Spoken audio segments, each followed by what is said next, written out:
met Rockefeller through a female attorney I knew who called me up one day and said, one of the Rockefellers would like to meet you. I had made a video called Mad as Hell, and he'd seen the video and wanted to meet me and knew I was running for governor of Nevada. So sure, I'd love to meet him. And I met him, and I liked him, and he was a very, very smart man. And we used to talk and share ideas and thoughts. And he's the one who told me 11 months before 9/11 ever happened that there was going to be an event. Never told me what the event was going to be, but there was going to be an event. And out of that event, we were going to invade Afghanistan to run pipelines from the Caspian Sea. We were going to invade Iraq, you know, to take over the oil fields, establish a base in the Middle East, and make it all part of the New World Order. And we'd go after Chavez in Venezuela. And sure enough, later, 9/11 happened. And I remember he was telling me how how you're going to see soldiers looking in caves for people in Afghanistan and Pakistan and all these places.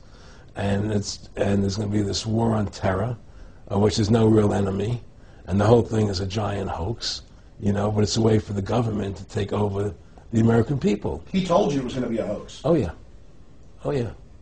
There's no question. He says there's going to be war on terror, and he's laughing. There's no who are we fighting? I mean, why do you think 9/11 happened, and then nothing's happened since then? Do you think that our security is so great here that these people who pulled off 9/11, who were able to, can't knock down another plane? Come on, it's ridiculous.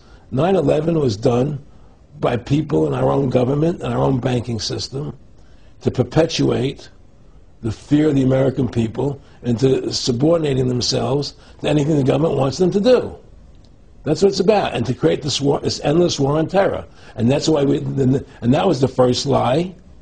And the next lie was going into Iraq, you know, to get Saddam Hussein out with his weapons of mass destruction. That was the next lie. Now, specifically, this was a little over 6 years ago?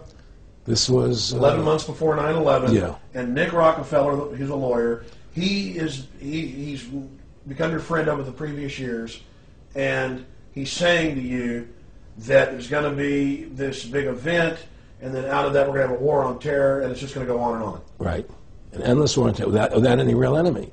That you can never, so you can never define a winner. And did he say that it's going to be perfect because you can't define an enemy? It just goes on yeah, and on? because you can't define a winner. There's no one to beat, so it goes on and on forever. And they can do whatever they want. They scare the hell out of the American public. Look, this whole war on terror is a fraud. It's a farce. It's very difficult to say it out loud because people are intimidated against saying it. Because if you say it, they want to make you into a nutcase. But the truth has to come out. That's why I'm doing this interview. The fact of the matter happens to be that the whole war on terror is a fraud. It's a farce.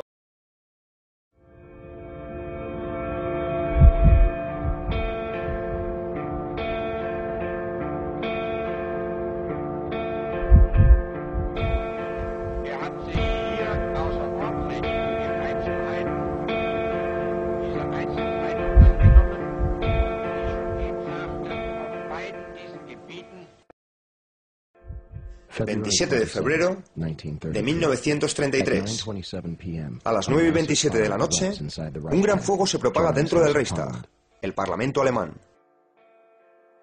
Marinus van der Lubbe, un excomunista holandés de 24 años y mentalmente discapacitado, es encontrado semidesnudo detrás del edificio y hecho prisionero. Tras un interrogatorio y un juicio, Marinus es decapitado 3 días antes de su 25 cumpleaños. Los historiadores han demostrado que la Gestapo entró en el Reichstag por un túnel subterráneo y roció el suelo con productos químicos y gasolina. Después, Marinus van der Lubbe, engañado por agentes provocadores nazis, comenzaría el fuego con su ropa. Más tarde, esa misma noche, Adolf Hitler y Hermann Göring se encontraron enfrente de los llameantes escombros para elaborar una lista de comunistas sospechosos y ejecutarlos esa misma noche. El día siguiente, Hitler elaboró el decreto de la quema del Reichstag, con el que suspendía las libertades civiles, eliminaba la oposición política y prohibía las publicaciones consideradas enemigas del régimen nazi. Hitler entonces tomaba el poder absoluto del Parlamento alemán y comenzaba la invasión de los países vecinos, empezando por Polonia.